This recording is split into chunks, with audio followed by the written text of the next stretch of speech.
আমাদের প্রায় 160 কোটি টাকা টোটাল এসছে, তার মধ্যে ফাইন মানি বাবদ 35 কোটি টাকার উপর এসছে চালানের মাধ্যমে যেটা আসে।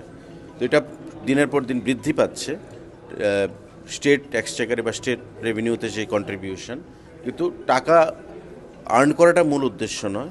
মূল উদ্দেশ্য হচ্ছে পাবলিকের অ্যাওয়ারনেস করা, এবং এই ধরনের সেন্সিটাইজেশন প্রোগ্রাম এটা পাবলিককে আগামী দিনে অ্যাওয়ারনেসের ক্ষেত্রে এটা বিরাট ভূমিকা গ্রহণ করবে। এবং আমরা বিশ্বাস করি যে আগামী দিনে আমরা জেলাভিত্তিক এই কর্মসূচিগুলো যদি করতে পারি, মানুষের কি হতে পারে, আমার মোটর ভেহিকেল অ্যাক্ট কি, যেটা আগে 1939 ছিল, আজকে এটা 1988 হয়ে গেছে।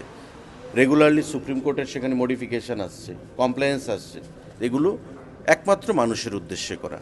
স্বাভাবিকভাবেই আমাদের লক্ষ্য, আমাদের উদ্দেশ্য হচ্ছে রাজ্যের প্রতিটি জেলায়, প্রতিটি মহকুমায়, প্রতিটি পঞ্চায়েতে জনপ্রতিনিধি, প্রশাসন, ডিএম লেভেলে তাদের সঙ্গে আমরা আলোচনা করে আগামী দিনে এটা করব। আরও বৃহৎ আকারে এই ধরনের সেন্সিটাইজেশন প্রোগ্রামকে মাধ্যমে জনগণকে আমরা অবহিত করব। জাতীয় গড় প্রতি বছরে 700 থেকে 750 অ্যাক্সিডেন্ট হয়, ফ্যাটাল অ্যাক্সিডেন্ট। সে জায়গায় ত্রিপুরাতে সেটা অনেকটাই কম। এবং আপনারা জানবেন, ডেটা বলছে, এখানে আইজিপি ল অ্যান্ড অর্ডারও আছেন, ডেটা বলছে যে আমাদের গত বছর যে ত্রিপুরা রাজ্যে অ্যাক্সিডেন্টের সংখ্যা বা পরিমাণ 13% রিডিউস হয়েছে। এবং এটা সম্ভব হয়েছে পুলিশ এবং ট্রান্সপোর্ট ডিপার্টমেন্টের আধিকারিকদের সম্মিলিত প্রয়াসে, অ্যাওয়ারনেস, এবং বিশেষ করে নরেন্দ্র মোদীজির নেতৃত্বে আমাদের যে সরকার, সেই সরকার আমাদের যে পিএম রাহাত এবং গুড সামারিটান, দ্যাট ইজ রাহাভির প্রকল্প যেটা ঘোষণা করা হয়েছে, তাতে একটা অ্যাক্সিডেন্ট ভিকটিম আগে অ্যাক্সিডেন্ট হলে রাস্তায় পড়ে থাকতো, সেখানেই তার মৃত্যু হতো, বা হসপিটালে যখন নিয়ে যেত দেরি হয়ে যেত। তো এখন বলছে যে গোল্ডেন আওয়ারের মধ্যে তাকে যদি হাসপাতালে নিয়ে যাওয়া হয়, তাকে 25,000 টাকা ওই গুড সামারিটান বা রাহাবির হিসেবে তাকে পুরস্কৃত করা হচ্ছে। আমাদের এই সংখ্যাটা প্রায় 13-র মতো।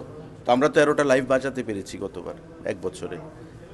এমন ক্যাশলেস ট্রিটমেন্ট 1.5 লক্ষ টাকা, যেটা নতুন পিএম রাহাত, এই ক্যাশলেস ট্রিটমেন্ট দিয়ে বিভিন্ন হাসপাতালে মানুষ যারা এক্সপেন্সিভ ট্রিটমেন্ট করতে পারতো না, কিন্তু এই 1.5 লক্ষ টাকা দিয়ে এই ক্যাশলেস ট্রিটমেন্টের মাধ্যমে মানুষের জীবন বাঁচাতে সক্ষম হচ্ছে। এবং আয়ুষ্মান ভারত আন্ডারে যে হাসপাতালগুলো এমপ্যানেলড, প্রত্যেকটা হাসপাতাল ওই ক্যাশলেস ট্রিটমেন্টের জন্য এমপ্যানেল।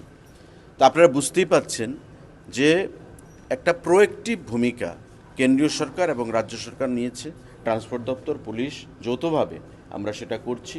এবং আগামী দিনে আমাদের লক্ষ্য হচ্ছে মর্টালিটির সংখ্যা কমানো এবং মানুষের লাইফকে আরও দীর্ঘস্থায়ী করা, দীর্ঘমেয়াদী করা, দীর্ঘজীবী করা। এটা হচ্ছে মোদিজির লক্ষ্য, আমাদের মুখ্যমন্ত্রীর লক্ষ্য। एक बेहतरीन करियर सिर्फ ख्वाब देखने से नहीं, एक सही कॉलेज चुनने से शुरू होता है। Welcome to Vinayaka institute of health sciences, Agartala, affiliated to Tripura University, approved by Government of Tripura, Department of Health and Family Welfare, Tripura Nursing Council and Tripura State Allied and Healthcare Council. Choose from BSc Nursing, GNM, BMLT or BMRIT. Admissions open for 2026-27. Address: Airport Road, Nutan Nagar, Agartala. Join Vinayaka Institute of Health Sciences, where future healthcare professionals begin their journey.